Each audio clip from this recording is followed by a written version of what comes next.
북한 해군으로서 북한군으로서는 상당히 충격을 받았을 사건입니다.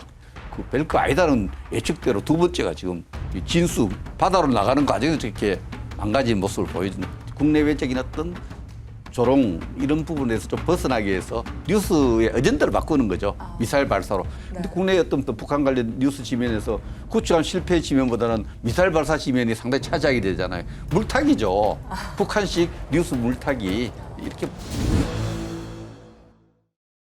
실시간 재난안전정보방송 재난안전 119 안보토크 시간입니다. 백승주 전쟁기념사업회장님 나오셨습니다. 어서 오십시오. 예, 안녕하세요. 네, 다양한 소식이 있는데요. 먼저 어제 북한 뉴스 가운데 좀 특이한 소식이 있어서 먼저 만나보겠습니다. 북한이 5,000톤급 새 구축함을 또 만들었는데 김정은 위원장이 보는 가운데 진수식을 하던 중에 사고가 나는 바람에 크게 부서졌다고 합니다. 관련 뉴스 영상부터 확인해 보시죠. 동해와 맞닿은 함경북도 청진조선소.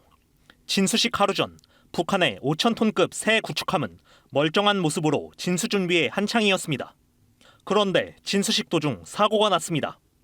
이동 보조장치에 실은 배를 측면으로 밀어 띄우려 했지만 균형이 깨지면서 배 뒷부분 보조장치가 이탈한 겁니다. 한미가 먼저 내려앉으며 배 밑바닥엔 구멍이 뚫리고 뱃머리는 바다에 뜨지도 못한 채 쓰러져 위장막으로 가려져 있습니다. 크기나 규모 이런 것들을 볼 때 최연호와 비슷한 장비를 갖출 것으로 보고 있고 측면 진수가 실패했다고 평가합니다. 현장에서 사고를 지켜본 김정은 위원장은 용납할 수 없는 중대 사고이자 범죄 행위라며 원상 복원과 사고 조사를 지시했습니다. 이 문제를 다음 달 노동당 전원회의에서 다룰 거라며 대규모 문책도 예고했습니다. 연일 해군력 강화를 내세우며 속도전을 벌이다 체면을 구긴 셈인데 하루 만에 대내외 사고 경위를 상세히 공개한 것도 이례적입니다.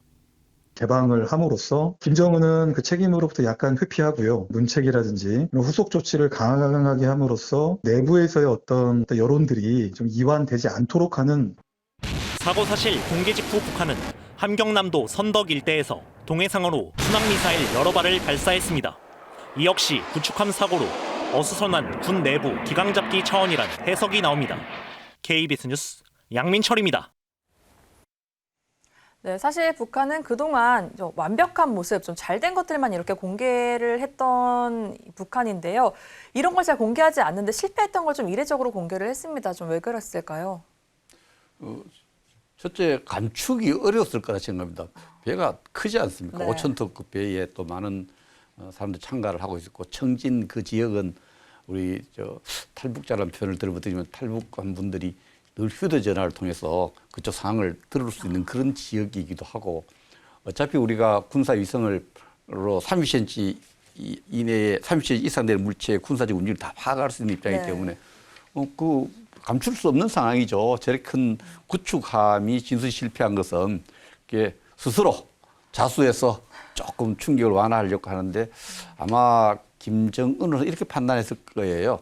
이걸 좀 공개를 신속하게 하고 국가위원과 참여해가는 문제다. 그래서 지금 내부가 많이 흔들리고 있거든요. 그 주민들과 노동당에 대한 권위가 착 떨어지고 있었어요. 그런 부분에 대해서 이런 기회에 하나의 그 기강을 잡는 노동당 당원이나 책임 일꾼 자기들 표현대로 있는데 그런 것으로 이것을 악용하지 않겠느냐.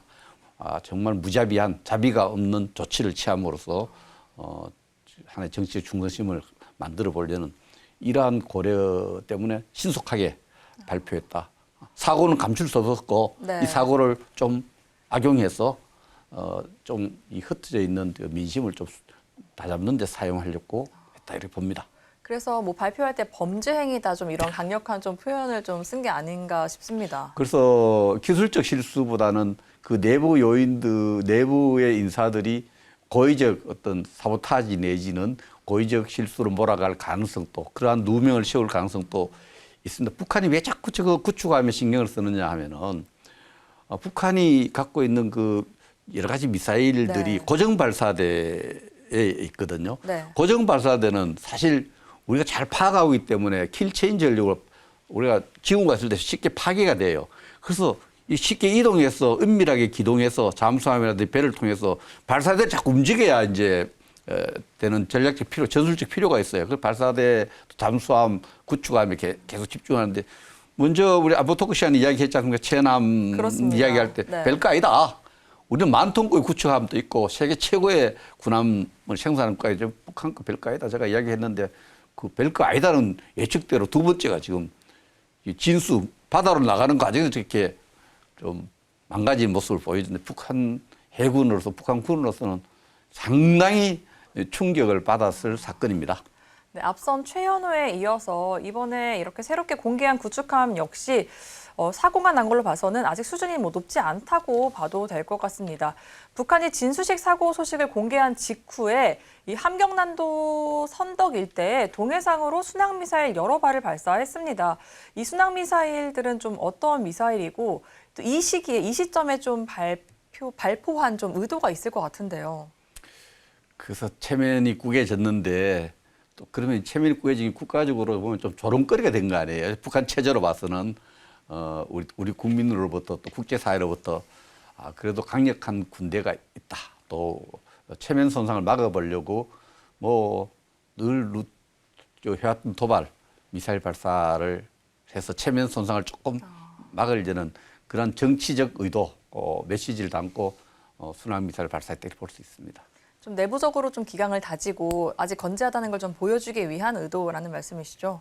그게 그 구축함 진수 실패에 대한 국내외적인 어떤 조롱 이런 부분에서 좀 벗어나기 위해서 뉴스의 어젠다를 바꾸는 거죠. 미사일 발사로. 우리 국내도 여기 따라가가지고 저 같으면 우리 국내에서 저 구축함 진수 실패를 좀 더 많이 다룰 텐데 미사일 늘 쏘는 거잖아요. 근데 국내 어떤 북한 지면에서 북한 관련 뉴스 지면에서 구축함 실패 지면보다는 미사일 발사 지면이 상당히 차지하게 되잖아요. 물타기죠.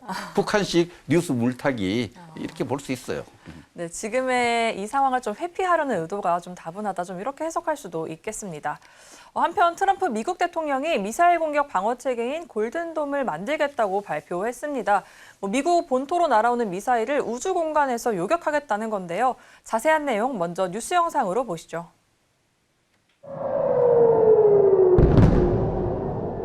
적국의 로켓이 지상에 떨어지기 전에 미사일로 요격하는 이스라엘의 아이언 돔 시스템입니다. 트럼프 대통령은 미국도 이런 식으로 본토 전역을 방어하는 이른바 골든돔을 자신의 임기 내에 배치하겠다고 발표했습니다. Once fully constructed, the Golden Dome will be capable of intercepting missiles even if they are launched from other sides of the world and even if they are launched from space. 미국을 겨냥한 미사일이 발사되면 우주의 수백 개 인공위성이 이를 탐지하고 우주에 설치된 요격위성이 레이저 등을 발사해 미사일을 파괴한다는 개념입니다.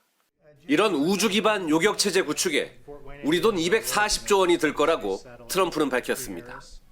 미국 국방정보국은 최근 중국과 북한의 미사일 능력이 상당한 수준이라고 평가했는데 골든돔은 이들의 미사일 공격에 대비하겠다는 것으로 분석됩니다. 그러나 국토가 작은 이스라엘보다 약 450배 정도 더 넓은 미국 전체를 방어하긴 불가능하다는 지적도 나옵니다. 천문학적인 비용에 기술적으로도 실행이 어렵다는 비판도 제기됩니다. 트럼프의 골든돔 구상은 1980년대 레이건 시절 이른바 스타워즈 계획과 비슷합니다. 스타워즈 계획은 기술과 예산 부족으로 진전이 없었고 10년 뒤 공식 폐기됐습니다. 워싱턴에서 KBS 뉴스 김경수입니다. 네, 트럼프가 골든돔 구상을 발표를 했습니다. 좀 어떤 맥락에서 지금 이 시점에 좀 이렇게 제시를 했다고 보십니까? 예, 트럼프가 이제 골든돔을 이렇게 발표한 것은 여전히 군사적 측면에서 미국의 군사력이 세계 최고다. 어떤 나라도 미국을 공격할 수 없다. 이런 메시지를 줘서 우방 국가들하고 조금 관계가 안 좋잖아요. 관세 전쟁에서 우방 국가들 캐나다하고 사이가 좋지 않고 멕시코 뭐 모든 나라하고 유럽 나토 국가들하고 사이가 안 좋은데 그래도 미국을 중심으로 이렇게 골든돔을 구성해서 우방과의 관계를 좀 강화할 수 있는 국제 정치적 어떤 메시지가 있고 군사적으로는 뭐 러시아와 중국, 미국의 본토를 공격할 수 있다. 거기에 대해서 방어를 하는데 이 처음 시도되는 게 아니에요. 80년대 이미 레이건이 스타워즈라는 우리가 드라마도 있지만 스타워즈라고 이름을 별칭을 가진 때 SDI 구상으로 해본 적이 있어요. 81년에 발표하고 83년부터 그 당시 레이건이 추진을 해가지고 93년에 이제 폐기한 그런 계획이 새로 된 건데 우리 국민들이 쉽게 이야기하려면 우리가 지상에 있는 공격을 하는 것을 미사일을 가지고 지대지 미사일이라 네. 그러고 또 뭐 배에서 공격한 함대지, 공중에서 우리 영공에서 하면 공대지 이렇게 미사일 쓰는데 이런 우대지라 불러야 되겠죠. 우주에서 우주를 기반으로 해서 날아오는 미사일을 전부 탐지해서 중간에 못 떨어지게 요격하는 체계를 만들겠다는 좀 환상적이죠. 네. 환상적인데 한면 80년대 벌써 레이건 대통령이 시도했는데 군사적으로 많은 그 패트리어트나 사드를 개발하고 상당히 성과를 냈는데 전략적으로 엄청난 성과를 낸 거예요. 사람들은 실패했다고 이렇게 평가하는 사람이 네. 있는데 미국이 SDI를 하니까 소련이 가만히 있을 수가 없잖아요. SDI하고 경쟁하는 군비 경쟁을 한 거예요. 네. 군비 경쟁하다 보니까 이 경제력에 비해서 군비를 경쟁을 많이 하다 보니까 체제가 버틸 수 없어서 소련이 붕괴된 게 이 SDI입니다. SDI로 촉발된 군비 경쟁, 미국과 소련 간의 군비 경쟁으로 네. 구소련이 해체시켰던 전략인데 아마 지금 트럼프가 골든돔을 하게 되면은 또 여기에 대응해서 중국하고 러시아가 대응하는 우주 기반 무기체계 발전시킬 거 아니에요. 네. 그럼 모든 국가 자원이 군비 경쟁을 또 쏠릴 수 있어요. 그러면은 이 계획만으로도 러시아와 중국 이런 나라들이 경제 부분에 투자를 적게 함으로써 국제 경쟁력이 떨어질 수 있는 이런 전략적인 구상도 담겨 있다고 이렇게 볼 수 있어요. 네, 경제 상황까지 좀 고려해서 좀 이런 이야기를 했던 트럼프 대통령인 것 같은데요. 이 과거 레이건 대통령의 스타워즈 계획이 실패한 건 아니다. 그렇게 단정짓기는 어렵다라는 또 이야기까지 해주셨습니다. 이 계기로 또 앞으로 좀 많은 발전이 좀 이루어질 것으로 보이는데요. 우리나라 역시 북한 미사일과 장사정포를 막을 한국형 미사일 방어 체계를 구축해가고 있습니다. 이와 관련된 뉴스 영상 먼저 보시죠. 공중에서 이리저리 방향을 바꾸는 비행체. 날아오는 적 미사일에 부딪혀 파괴하는 요격 미사일입니다. 우리 군은 다양한 미사일로 북한 미사일을 막는 한국형 미사일 방어 체계 KAMD를 구축하고 있습니다. 북한 미사일을 고도 40km 이하에선 패트리엇과 천궁2가 방어하고 70km 정도까진 우리 기술로 양산에 나선 LSAM을 활용합니다. 그 이상에선 이지스함에서 발사하는 SM3를 도입하고 100km 이상도 LSAM 2단계를 2035년까지 약 2조 7천억 원을 들여 전력화할 방침입니다. 고도 10km 이하로 날아오는 북한 장사정포를 막을 한국형 아이언돔, LAMD도 개발하고 있습니다. 다양한 고도에서 여러 차례 유격을 시도하는 다층 방어를 하는 겁니다. 중국, 러시아와 멀리 떨어진 미국은 골든돔으로 지구 반대편에서 높이 날아오는 미사일을 우주 공간에서 상승 단계부터 파괴하려 하지만 북한과 가까운 우리는 땅과 바다에서 요격 미사일을 발사해 하강 단계에서 파괴합니다. 우리는 대부분 저고도로 들어오는 미사일과 싸워야 돼요. 최근에 지금 북한이 개발하는 미사일들은 대부분 정점 고도가 50km 이하, 심지어 30km 나오는 이런 것들도 있거든요. 북한은 최근 이스칸데르 미사일을 개량하면서 극초음속 활공체 개발에도 열을 올리고 있습니다. 하강 단계에서 변칙 비행을 하는 미사일로 KAMD를 뚫겠다는 건데 군은 KAMD를 계속 발전시켜 충분히 막아낼 수 있다고 강조합니다. KBS 뉴스 조혜진입니다. 네, 한국형 미사일 방어 체계도 다층적으로 좀 구축하고 있습니다. 하지만 이게 완벽하게는 좀 어려워 보이긴 하는데요. 그래도 좀 거의 완성했다고 볼 수 있는 시점은 좀 언제일까요? 예, 시청자들이 이제 좀 어렵죠. 어려운데 북한이 쏘는 미사일 발사 징후가 있을 때 발사 기지, 발사대를 부수는 것을 우리가 킬체인이라고 그러고요. 네. 발사 기지를 미처 파괴하지 못해서 날아오는 거 있죠. 그걸 공중에서 잡는 것을 우리가 인터셉트해서 파괴하는 것을 요격기네요. 이 요격을 하는데 다양한 다층, 여러 층에 있는데 고도가 40km 이하, 50km, 70km, 150km 이렇게 했는데 이것을 잡아내는 요격하는 그런 방어 체계를 이야기했는데 우리가 갖추고 있는 것은 40km 정도는 이미 중동 전쟁에서 많은 그 위력을 선보인 패트리어트 미사일로 이렇게 우리가 막는다 이렇게 돼 있죠. 그럼 40km에서 70km 사이는 우리가 지금 개발을 하고 있는 LCM 미사일 우리가 막겠다는 거고요.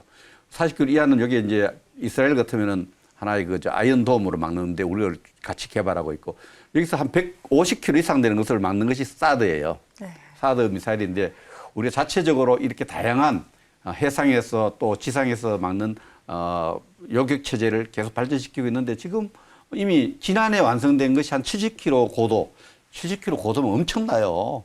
70km 생각해보세요. 하늘 높이 70km. 그렇죠. 날아오는 것을 점 같은 것을 잡는 것을 이미 2024년에 우리가 완성을 시켰고요. 이제 언론 나왔습니다만 목표 연도가 한 10년 이후에는 한 100km 이상 되는 고도 100km 같은 건 다 잡을 수 있다는 거죠. 그런 네. 미사일을 개발 중에 요격 미사일을 개발 중에 있다 이렇게 말씀드릴 수 있습니다. 우리가 지금 제일 시급하게 이제 우리가 지금 해야 될 미사일보다도 북한에서 장사정포가 있어요. 네. 40km 이하의 저고도의 미사일이 아니고 장사정포를 잡는 데는 이스라엘이 도입해서 조금 하마스 공격으로부터 조금 방어의 효율성을 보인 아이언돔 있죠. 네. 아이언돔 이름을 땄어요. 트럼프가 골든돔이라 불렀다 그래요. 어느 기사에 보니까 트럼프가 왜 골든돔을 했느냐. 금을 좋아했어. 골드를 좋아해서 골든돔이라고 붙였다는데 어쨌든 이러한 다양한 북한의 공격에 대한 방어 체제를 구축해 나가고 있습니다. 뭐 많이 준비되고 많이 구축되어 있습니다. 회장님이 조금 전에 이야기하셨던 그 한국형 아이언돔, 이른바 LAMD 개발도 지금 추진 중이라고 하는데요. 이런 단거리 저고도로 날아오는 포탄을 사실 100% 요격하는 건 좀 쉽지 않은 일인 것 같은데요. 힘들죠. 그 놀라운 것은 그렇게 50km, 40km 날아오는데 그게 처음 페이트리트 미사일 처음 보이는 요격 미사일 처음 보인 게 90년도 이라크와 미국이 이라크의 전쟁에서 네. 그때 그 소련제 미사일을 이라크가 공격을 하니까 보지도 듣지도 못해 페이트리트가 나와서 중간에 요격을 했거든요. 그걸 CNN이 중계를 했어요. 신기한 무기가 등장한 거예요. 네. 그 87년도에 미국과 이제 소련이 고르바초프하고 레이건이 합의해서 5,000km 이하의 미사일을 사거리 미사일을 이제 줄이기로 했는데 이걸 줄이기로 했는데 미국이 그걸 다 미사일을 발사하니까 러시아 깜짝 놀란 거예요. 야, 저 요격을 피해갈 수 있는 미사일을 개발해야 되겠다. 속도와 고도를 이렇게 다 춤추게 가면은 요격이 힘들 거 아니에요. 네. 그게 이스칸데르 미사일이에요. 네. 이스칸데르가 중동에서는 알렉산더 대왕이라는 뜻이에요. 알렉산더 대왕을 이스칸데르 왕이라고 해요. 그래서 이게 북한이 그걸 이제 배워와 기술을 받아가지고 우리의 요격 체제, 페트리트 잡을 수 없는 고도를 왔다 갔다 하면 맞추기 힘들잖아요. 속도도 빨리 갔다 천천히 갔다 이렇게 한 것이 이제 북한이 개발하고 있는 건데 네. 어쨌든 우리가 이러한 다양한 북한의 어떤 전술적 사용 가능성에 대한 대비를 해 나가고 있다. 그렇더라도 그 당시에도 10% 정도 못 잡았거든요. 20% 네. 10% 못 잡았는데 우리도 다 못 잡아요. 20% 30% 정도 못 잡는 미사일. 그럼 떨어질 거 아니에요. 네. 떨어지는 거에 대해서 어떻게 대비할 거냐 이런 질문을 하려고 그러죠. 그럼 해보겠습니다. 그러면 그런 미사일들이 이 다 요격을 피해서 뭐 내려오는 몇 개의 그런 미사일들은 좀 근데 그 다음 어떻게... 단계 우리 군사적으로는 네. 대량 보복계획이라는 게 있어요. 그 발사를 한 결심한 사람을 우리가 그냥 두지 않겠다. 대량 보복 계획을 세우고 민간인은 그럼 어떻게 해요? 보복은 다 나설 수 없잖아요. 네. 피해를 최소화시켜야 되잖아요. 방공 대피호가 있어야 되고 방공호가 있어야 되는데 이런 것들을 평소에 이렇게 해놨는데 평소에 어디든지 몰라요. 그게 있는지도 모르면 안 그렇죠. 되잖아요. 네. 그래서 초등학교, 유치원, 초등학교, 중학교, 고등학교, 대학교 이럴 때도 이런 데 대한 그 핵물질, 화학물질을 사용한 또 재래식 무기를 사용한 공격에 대비한 방공 훈련을 시켜야 되고 국민 차원에서 옛날에 훈련 많이 했지 않습니까? 그 민방위 훈련. 대피 훈련. 이런 네. 것도 대피 훈련도 하고 그것이 어디 있는지 정도는 동네에 살면서 자기 동네에 대피소 어디 정도 알아야 될 거 아니에요. 그렇죠. 그래서 그런 부분에 대한 교육과 훈련 이런 것이 필요하죠. 네, 재난안전 119를 하면서 항상 이 평소에도 좀 이런 부분에 좀 주의를 기울여야 한다는 말씀 참 많이 드리는데요. 또 우리 집 주변의 대피 시설은 어디에 있는지도 좀 가장 주의 깊게 중요합니다. 네, 생각해 보시는 게 좋을 것 같습니다. 조금 전 말씀하셨던 아이언돔에 관한 이야기를 조금 더 해보겠습니다. 이 회장님께서 국방차관 시절에 이스라엘 바라크 전 총리와 만났을 때 이스라엘 방공 시스템 이 아이언돔 구매를 좀 권유했다는 이야기를 좀 들었는데요. 예, 저는 이분하고 만난 것을 후일에 칼럼을 써서 바라크 이스라엘 총리한테 우리 공직들이 배워야 된다.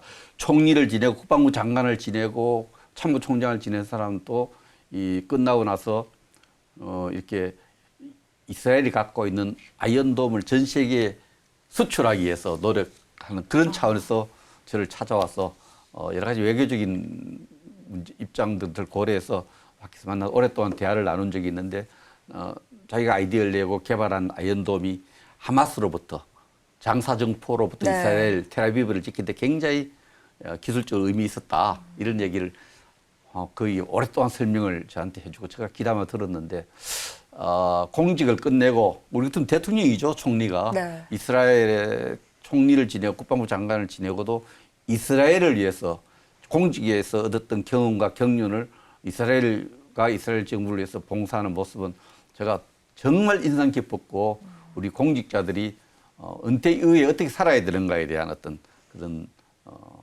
그 하나 교훈적인 그런 만남이었습니다. 저 굉장히 인상 깊게 신 것 같아요. 아이언돔 설명 제가 잘 많이 들었습니다. 회장님께도 상당히 좀 인상적이었던 만남이었고요. 또 이후에 우리나라도 좀 다양하게 방어 체계를 좀 구축하는 좀 계기가 되지 않았을까 싶습니다. 그렇습니다. 네, 그렇다면 앞으로 좀 우리 미사일 방어 체계가 더 발전하기 위해서는 좀 어떤 점을 좀 집중적으로 보완해야 할까요?